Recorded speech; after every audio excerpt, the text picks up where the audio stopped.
joie, frères et sœurs, de pouvoir nous retrouver pour ce rendez-vous annuel du pèlerinage de Notre-Dame du Très-Haut. Dans ce cadre merveilleux du col de la Bonnette-Restefond, sur la route la plus haute d'Europe, qui unit les Alpes de Haute-Provence aux Alpes-Maritimes, la vallée de l'Ubaye à la vallée de la Tinée. Oui, vraiment, ici, moi j'ai le sentiment que nous nous sentons plus proches du Dieu Très-Haut, car nous contemplons dans la nature sa grandeur et sa majesté.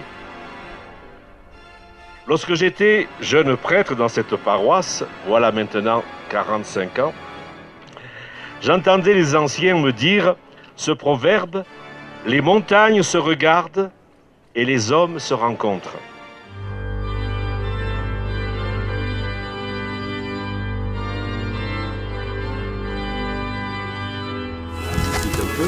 Donc cette cathédrale a été construite, c'est écrit ici d'ailleurs. La première pierre a été posée en 1884. Et elle a été terminée, elle a été consacrée en 1911. Il a fallu du temps pour la construire et surtout il fallait de l'argent. Alors on a démoli une église du XIIIe siècle qui était là pour faire la cathédrale.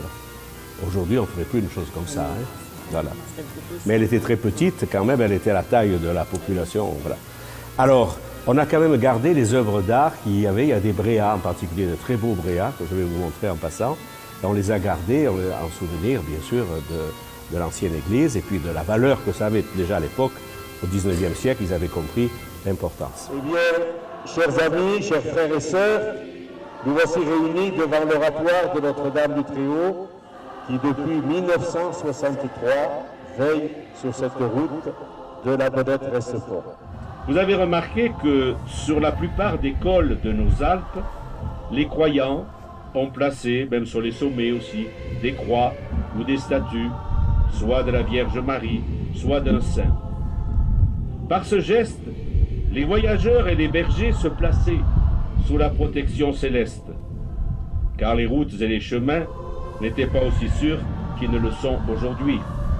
Encore que la prudence et la vigilance routière soient toujours d'actualité.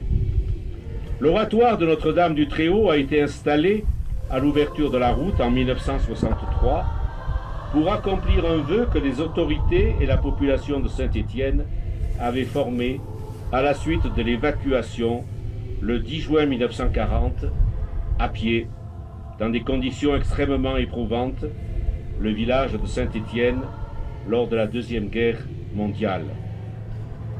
La Vierge Marie a veillé sur les Stéphanois en détresse. Désormais, elle veille sur ceux qui franchissent le col. Elle a renforcé les liens d'amitié ancestraux qui ont toujours existé entre les vallées de l'Ubaye et de la Tinée.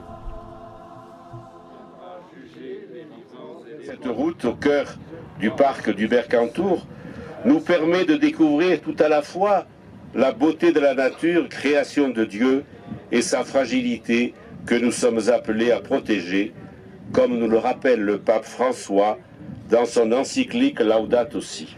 Dans le texte, le pape reprend les mots de saint François d'Assise, qui dans un beau cantique nous rappelle que notre maison commune, la terre, est aussi comme une sœur avec laquelle nous partageons l'existence et comme une maman belle qui nous accueille à bras ouverts. Oui, aujourd'hui, dans ce magnifique décor, nous pouvons dire à notre tour « Loué sois-tu, mon Seigneur, pour notre sœur, notre mère, la terre, qui nous soutient et nous gouverne, et produit divers fruits, avec les fleurs colorées et l'herbe. » Alors ici, dans cette cathédrale, il y a enterré les princes, les princesses, les princes souverains uniquement. Et les évêques, bien sûr, sont enterrés ici.